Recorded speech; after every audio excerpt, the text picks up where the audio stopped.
Good evening, ladies and gentlemen. Namaskar. Thank you for joining us for this special media briefing following the conclusion of the BRICS summit under the chairmanship of India, which was chaired Prime Minister Shri Narendra Modi just has completed chairing the BRICS summit with his 4 BRICS partners. To give you a little sense of what was discussed today and to take some of the queries that we have received, we have the privilege here of having with us Shri Sanjay Bhattacharyya, Secretary CPV and OIA in the ministry, who is also the Sherpa for BRICS. We are also with us today Shri P. Harish, Additional Secretary Economic Relations in the ministry, who is the Sous Sherpa for the BRICS. First of all, I would request Secretary Sir to give an opening remarks and explain to us what happened today, and then we will take on the number of questions that we have received. Over to you, sir. Thank you so much. Namaskar and good evening, friends. As you are aware, Prime Minister Modi chaired the just concluded 13th BRICS summit in the virtual format. President Bolsonaro of Brazil, President Putin of Russia, President Xi Jinping of China, and President Ramaphosa of South Africa also participated in the summit.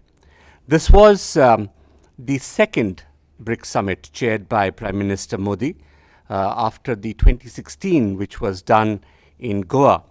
And this was also the second summit that has been held virtually. You would recall that the last summit in Russia was also done virtually. For our chairship this year, we chose the theme of BRICS at 15, intra-BRICS cooperation for continuity, consolidation, and consensus. This, as you know, marks the 15th anniversary of BRICS. Our foreign ministers had met in the margins of the UNGA in 2006. Our idea was to seek ways to strengthen BRICS cooperation and to develop on the founding principles of the BRICS engagement, primarily continuity, consolidation, and consensus, and how we can be even more result-oriented in the future. For this, we outlined 4 priorities for our chairship year: reform of the multilateral system, counterterrorism cooperation, using digital and technological solutions for attaining SDGs, and enhancing people-to-people exchanges. The agenda for this meeting for the summit today included discussions on the impact of COVID-19 pandemic and how to strengthen intra-BRICS partnership in that context. The second agenda item was the closer cooperation between BRICS countries. The third was on global and regional issues. And finally, the fourth was on the reform of the multilateral system. As you know, our leaders were also briefed by NSA on the NSA Shri Ajit Doval on the BRICS NSA meeting and the NSA track. They were also briefed by Mr. Onkar Kamwar, who heads the BRICS Business Council, Dr. Sangeeta Reddy, who heads the BRICS Women's Business Alliance, and finally by the National Development Bank NDB President, Mr. Marcos Troya, briefed the leaders on the activities of the BRICS. Thereafter, the leaders got into discussions on the agenda items. Now, let me give you a slight flavor of the discussions and the various outcomes that came out of the process today. In his welcome remarks, Prime Minister conveyed his appreciation to BRICS partners for supporting India's BRICS chairship in maintaining the momentum of intra-BRICS cooperation through this year, despite the challenges of the COVID-19 pandemic. He noted that in the last 15 years, BRICS had had many achievements and has been an effective voice of the emerging economies globally on issues of interest and concern. He also highlighted the 4 C's in this context, which is cooperation, continuity, consolidation, and consensus, which form the pillars for us in this process. The BRICS leaders also recognized the role of India, and there were many initiatives that were undertaken and many outcomes that were achieved. Significantly, many of these initiatives that were introduced by Prime Minister Modi himself in earlier BRICS interactions have now reached an outcome this year. There were several firsts. For instance, the first digital health summit, and this was mentioned by Prime Minister Modi in 2020 in the last summit. The joint statement on strengthening and reforming of the multilateral system, and this too was mentioned by Prime Minister last year at the summit hosted by Russia. On counterterrorism, we had an action plan. This was initially brought up in 2017 by Prime Minister, and we worked towards a counterterrorism strategy, which was adopted last year, and this year we have the action plan. The agreement on remote sensing satellite Constellation. This is an important achievement. It took a long time. It was initially moved in 2014 on customs cooperation, on agricultural research platform, and some of the other significant achievements were the BRICS Alliance on Green Tourism, BRICS Vaccine Research and Development Center. The water meet is going to be for a first time, and this idea was also moved in 2019, and we are working towards a digital public goods platform. And we hope that all these achievements will benefit our people, our citizens, in the days to come. The BRICS leaders made their respective country statements, and they were all appreciative of Prime Minister Modi's guidance and leadership during the course of India's chairship year, and the key issues and cooperation on the agenda, and they applauded the many deliverables. To give you a flavor of what was mentioned, from Brazil, they highlighted the strong BRICS cooperation, the intra-BRICS cooperation, and the significant outcomes that have been achieved this year. They also mentioned about the importance of BRICS in working out changes in the global governance systems. And from Russia, we have President Putin, who said that the theme was chosen very appropriately by India. It was very relevant for BRICS in the present times as BRICS turns 15. And he strongly supported BRICS cooperation. He also noted that the territory of Afghanistan, in the context of his comments on terrorism, he also noted that the territory of Afghanistan should not be used for drug trafficking or terrorism. Also that they should not pose difficulties or be a problem for neighbors. And he also mentioned about the rise of certain radical movements, particularly of ISIL.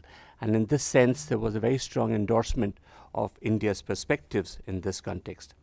China too noted the very important outcomes that have been achieved under the India chairship. They noted the impact of COVID and supported efforts in this regard.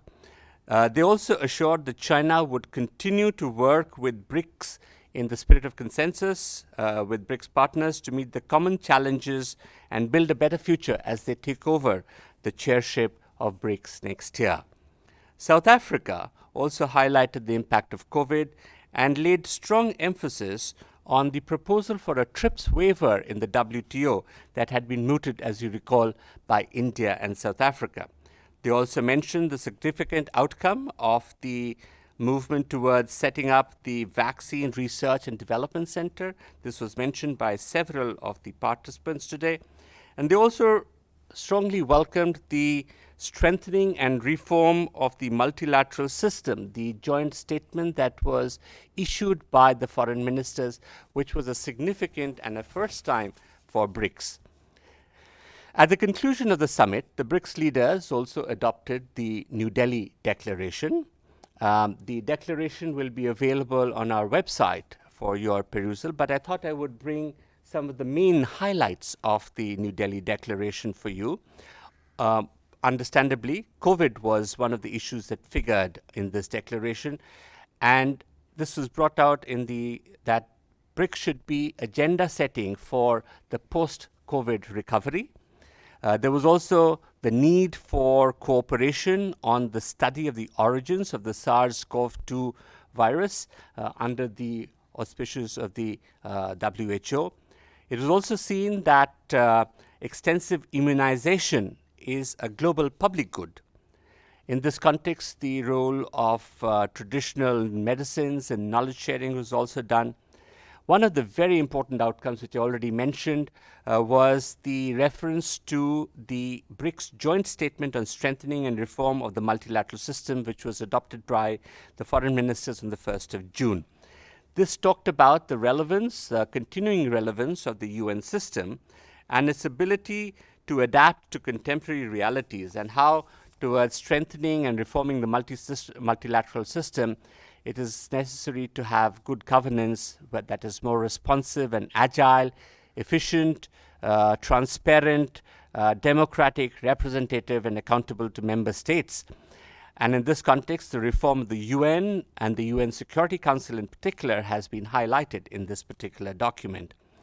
The leaders also appreciated the role of India during its ongoing tenure as a UN Security Council member during the period 2021-22. There was strong reference in the New Delhi Declaration to the BRICS Counterterrorism Action Plan as a measure for the implementation of the BRICS counterterrorism strategy. Leaders expressed strong condemnation of terrorism in all its forms and manifestations, and committed themselves to combating terrorism in all its forms and manifestations again, and particularly of cross-border movement of terrorists and terrorism financing networks and of safe havens. On Afghanistan, understandably, there was a lot of discussion, and there is a reference to that in the joint statement, the New Delhi Declaration as well. Leaders called for refraining from violence and settling the situation by peaceful means in Afghanistan through an inclusive intra-Afghan dialogue so as to ensure stability, civil peace, law and order in the country. They also underscored the priority of fighting terrorism, including preventing attempts by terrorist organizations to use Afghan territory as terrorist sanctuary to carry out attacks against other countries. And in this context, I also mentioned what President Putin had mentioned in his remarks. And they also emphasized that the humanitarian situation to uphold human rights, including those of women, children, and minorities.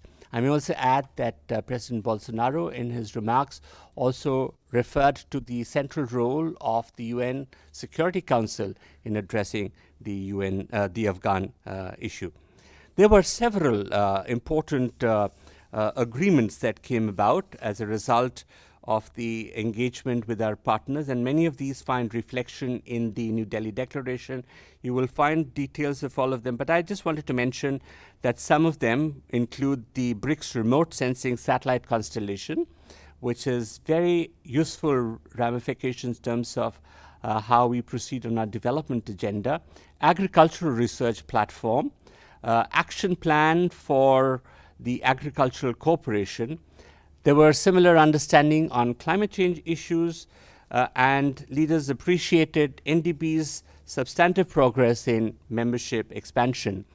An important pillar of BRICS cooperation, in addition to the political and security pillar and the economic and financial pillar, is the importance of BRICS people-to-people exchanges and how they promote mutual understanding, partnerships, and friendship amongst people.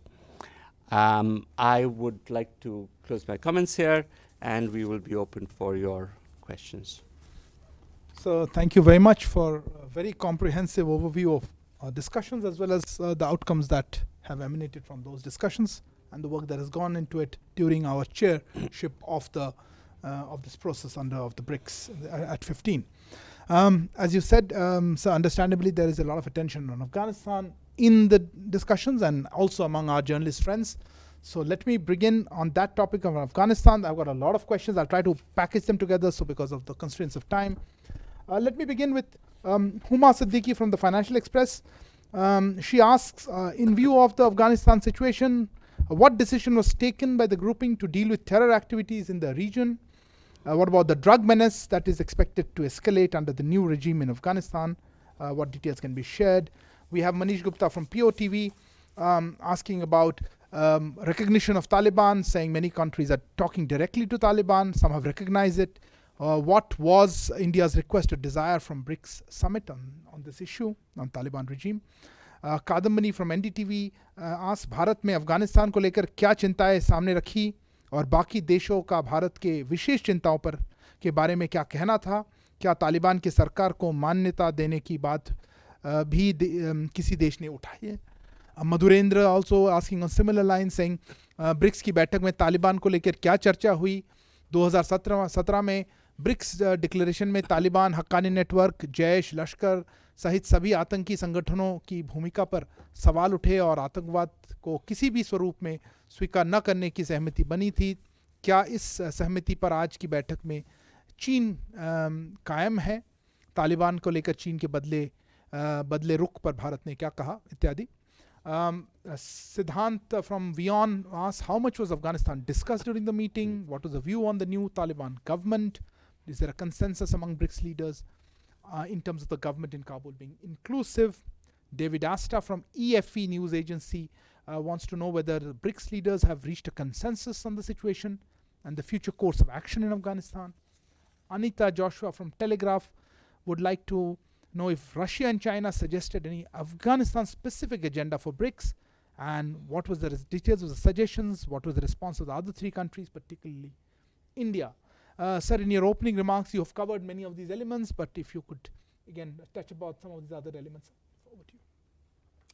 Thank you. It does appear that there is a lot of interest in amongst my media friends about Afghanistan. Obviously, this was an issue that was touched upon, and there's a very strong reference to the Afghan issue in the New Delhi Declaration. So I would urge you all to go and look at what the leaders' consensus was. So the first thing that came out of the meeting on Afghanistan was that there is a very strong sense of consensus which is supportive of our perspective on the developments in Afghanistan and in the region. There was a very strong condemnation of terrorism, and that Afghan territory should not be used either for terrorism or for drug trafficking, and that it should not cause or become a reason for problems in the neighborhood. That was another sentiment that was there, which I have also mentioned. There was also a reference that the humanitarian aspects need to be looked at. And as I also mentioned, the role of the UN Security Council was also referred to in this context of Afghanistan. But you will find a very concise, but at the same time substantive reflection of the leadership in the New Delhi Declaration. Thank you, sir. I think you already highlighted many of the elements of the other leaders, what they had said during the conversation itself, and I think that addresses many of the queries. If I could move on now to the issue of COVID-19 and vaccines, etc. Munish Gupta from POTV again asks, is the BRICS focusing on any common agenda or goals to deal with COVID crisis? What about vaccine manufacturing and sharing for other needy nations? Vaccine approvals not coming for Indian, Russian and Chinese vaccines. Siddhant from Vion was asking about any discussion on COVID vaccine distribution on the lines of the Quad COVID initiative, etc. Thank you. Obviously, COVID-19 is very much in the minds of all the leadership. This has been the second summit that we have had to do virtually because of the COVID situation. COVID has it was reflected in the discussions at great length by all the leaders, and also finds mention in the New Delhi Declaration. But let me summarize what it was, and I think Prime Minister kind of brought this up in the message that he said that BRICS today, as we are working towards an agenda for the post-COVID agenda of economic recovery, of working out how we deal with this pandemic, would be one which would be of build back, resilience, innovation, credibility, and sustainability. And I think this is, in a sense, how the reaction of all the leaders were on the issue of COVID. So the first thing that they all talked about was the need for extensive vaccination and for the development of vaccines, and in this context, the Vaccine R&D Center, which is now being proposed as a virtual network, because in today's world, there are so many digital and technological solutions that are far more effective. The distribution of vaccines, and all the BRICS members were very appreciative of our role, not only as a major country producing vaccines, but also distributing in times when we ourselves had large numbers who were affected by it. There was also this question about how do we work out the post-COVID scenario and the economic recovery. So COVID was obviously a very key area of interest, and of how we work out a consensus. And within the BRICS, there is a very strong understanding on this particular issue. Thank you, sir. You had mentioned in your statement, sir, and we have queries on that, about reforms of the UN Security Council. Siddhant from WION wants to know how much was the focus on reforms at the UN Security Council by countries like Russia and China, since the BRICS foreign minister statement mentioned reforms in multilateral organizations. So, as you are aware, the document on the strengthening and reform of the multilateral system, which was adopted by the foreign ministers on the 1st of June, is an extremely significant one. There has been a feeling for a very long period of time that the multilateral system needs to respond to the challenges of global governance. And I had mentioned in my opening remarks as to how it needs to be far more effective, responsive, representative, and democratic in that context. And in that, the SROM's document, the Strengthening and Reform of the Multilateral System, is one which outlines the details of how not only the UN and the UN Security Council in particular, but also of various other institutions in the global governance system need to see reform. And I think there was a strong echo of that right across. All the leaders talked about the importance of multilateralism and the importance of global governance. And I think the endorsement that they gave to the foreign ministers' joint statement on SROMs is indication of the direction that we wish to see the reform of the multilateral system go. Thank you, sir. Moving on to perhaps more economic side of it, or other areas of cooperation, we have Huma Siddiqui from Financial Express asking about the details of the space cooperation, military cooperation among BRICS nations. The area from Sputnik also refers to, wants to draw the attention about this cooperation remote sensing satellite. Of course, that question has other elements. I'll come to that separately. But perhaps there are just a few comments on the space cooperation. I think space is the final frontier, and in many ways, the achievement of the heads of our space agencies in signing the Space Constellation agreement was a very, very significant one. Because what it essentially does is, and we have seen it in our own country, so we know what it is, because it enhances capabilities in research and the utilization of data for development and for reaching out to the people. Because at the end of the day, any cooperation is worth only as much as it means to what it delivers to the people.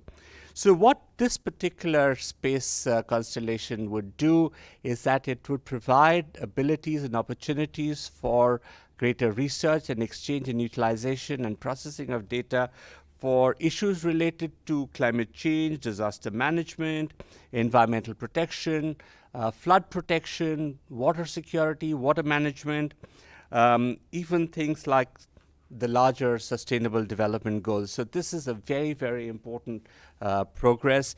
And then in many ways, it is a stepping stone towards more cooperation in this very vital area. Appreciate that, sir. So if you could just move on to the new development bank of BRICS. Gautam Lahiri has referred to that and said, as Bangladesh is a new entrance in this new development bank of BRICS, could you let us know the broad outline of taking up projects, infrastructure projects in particular in future? He also goes on to say, can connectivity projects within South Asia be taken up in future, perhaps under this framework? Separately, I have a query from Siddhant saying how much focus was on connectivity between BRICS countries. We've also some things which are not directly related to connectivity, but more of economic, cooperation. Ranjit Kumar from Rakshat News wants to know, to decrease dependence on the US dollar, a proposal was floated to use national currencies in mutual trade and to devise a common payment system. Was this discussed? Munish Gupta takes it further and said South Africa and Brazil are both dealing with civil crisis, besetting pandemic and badly hurting economies. Any support to them internally? Of course, that's more in the bilateral area. And we have a query regarding, from Dhairya, as I mentioned, said, we have said, EM had said that it can't be business as usual with China since the border standoff is dissolved. But we are taking steps to boost trade ties with BRICS members, including China. How do you comment on that?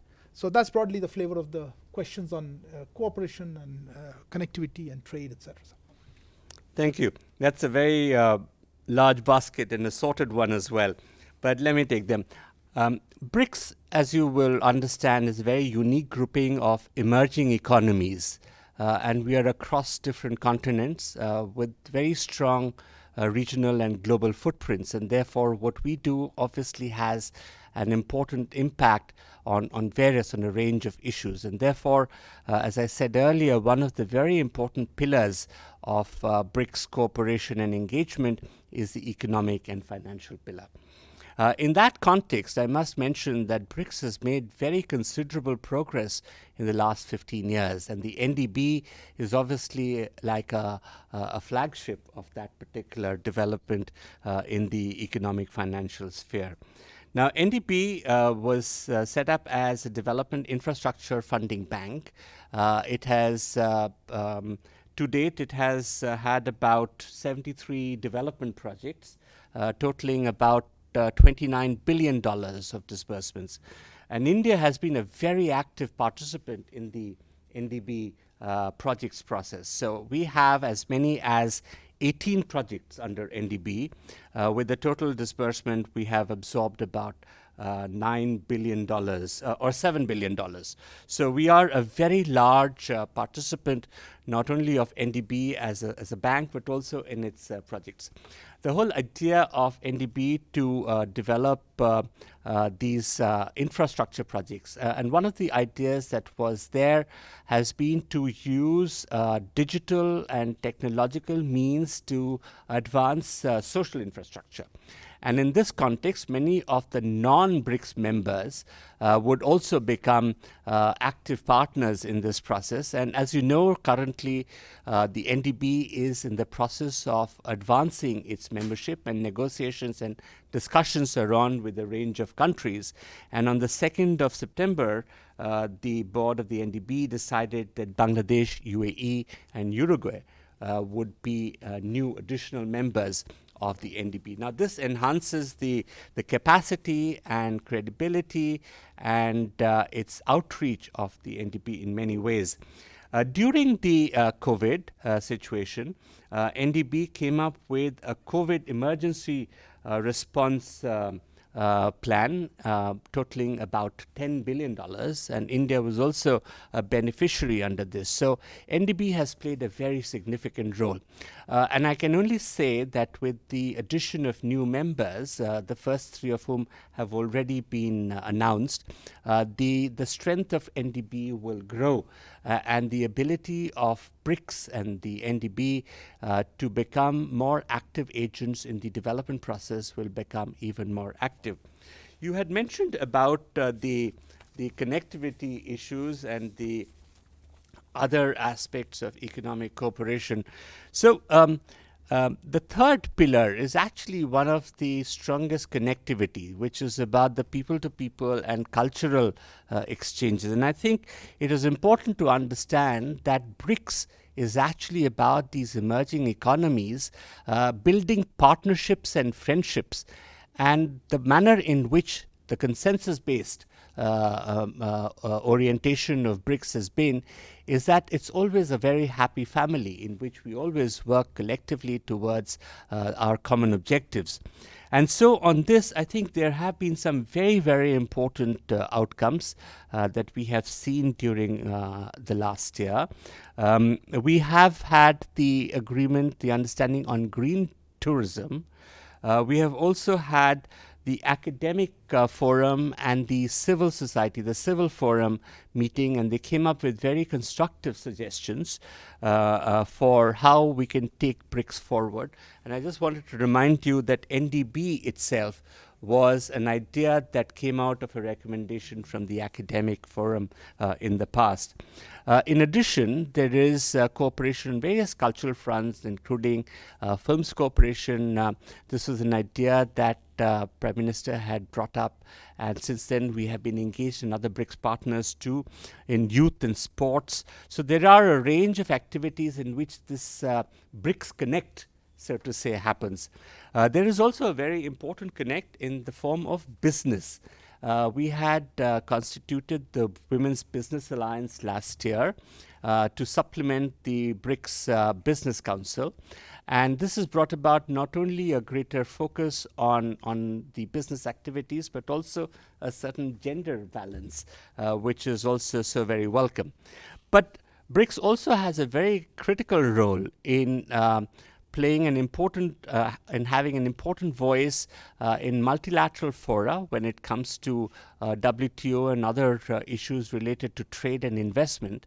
The trade ministers and the industries ministers meet separately with their BRICS partners, and several initiatives are taken up. The economic content of this is one which is vital, because as we move ahead, and Prime Minister referred to this today, he talked about as we move ahead on development, we will find that technology, particularly digital technology, will be very, very relevant, as will be innovation, and therefore BRICS must be at the forefront of bringing together its own energies in this particular context. The other participants, the Chinese and the Brazilian presidents, also referred to this about how we need to have much closer cooperation at the WTO when we work on new technologies, on new industry, and these will be the ways to go ahead. So thank you very much. I do believe that you have been able to exhaust all the large number and varied questions that have been posed by our journalist friends. Let me take this opportunity to thank again Shri Sanjay Bhattacharyya, Sherpa of the BRICS process and Secretary in the Ministry of External Affairs, as well as to Shri P. Harish, Additional Secretary, ER, Economic Relations, and Sue Sherpa of the BRICS process, for being here and guiding this process and giving you a good flavor of what the BRICS Summit was and what the outcomes have been.